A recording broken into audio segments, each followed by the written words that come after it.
Assalamualaikum warahmatullahi wabarakatuh. Bismillahirrahmanirrahim. Alhamdulillah. Sahabatku sekalian, pada kesempatan ini saya ingin berbagi cerita kepada sahabatku sekalian.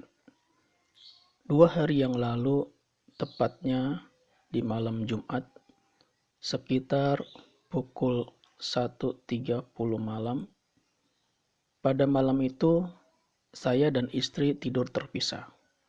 Saya tidur sendiri, sedangkan istri saya tidur bersama kedua anak saya. Dikarenakan salah satu anak saya dalam keadaan kurang sehat atau sakit. Tiba-tiba pada tengah malam sekitar pukul 1.30, anak saya yang nomor 2 terbangun kaget dan langsung mengatakan, "Bau apa sih ini? Gak enak."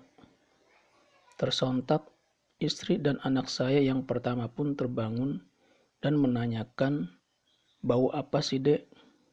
Terus anak saya yang nomor 2 menjawab, "Baunya nggak enak." Dan istri pun lama-kelamaan tersadar dan mencium bau yang dikatakan anak saya tersebut.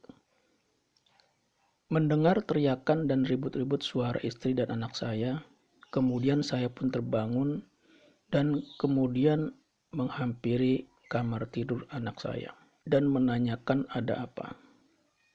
Kemudian istri bilang, "Ini kok kamar bau kemenyan."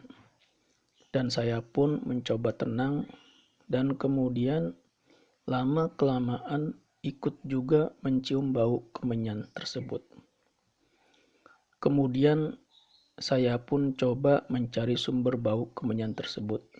Dan saya coba keluar rumah dengan mengecek seluruh halaman rumah dan sekitar rumah tetangga.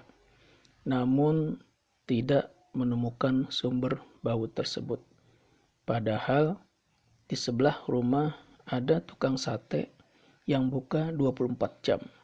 Dan saat itu saya lihat sedang membakar sate dan asapnya pun bau bakaran sate.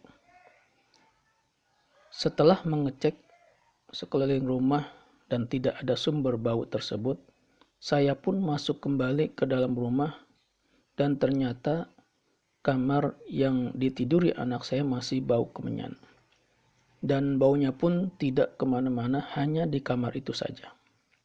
Dan ketika itu saya sempat berpikir, jangan-jangan ada yang mau menyakiti saya dan keluarga saya dengan cara halus.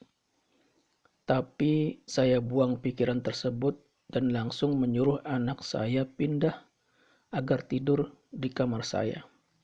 Dan saya minta istri saya untuk sholat tahajud. Dan saya pun langsung mengambil air wudhu. Setelah itu saya sholat tahajud sebanyak 8 rakaat.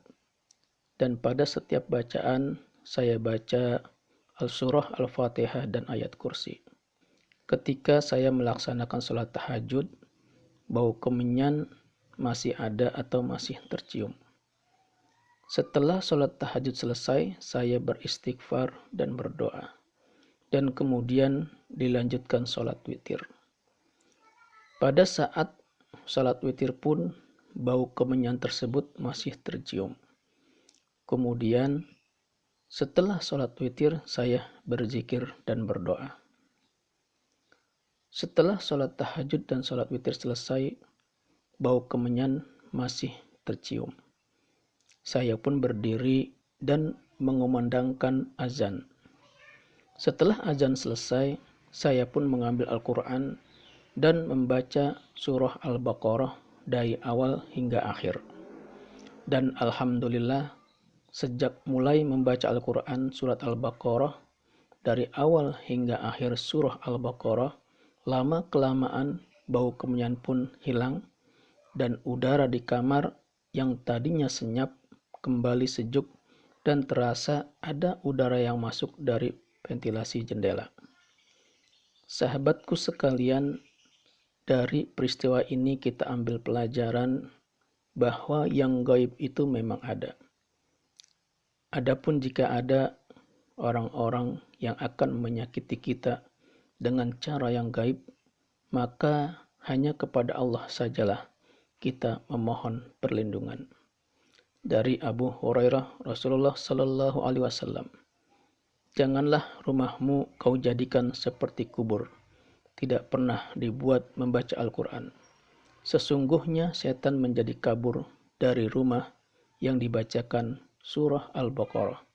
Hadis riwayat Muslim. Sahabatku, demikian pengalaman yang saya bagikan. Semoga bermanfaat dan bisa diambil hikmahnya. Wassalamualaikum warahmatullahi wabarakatuh.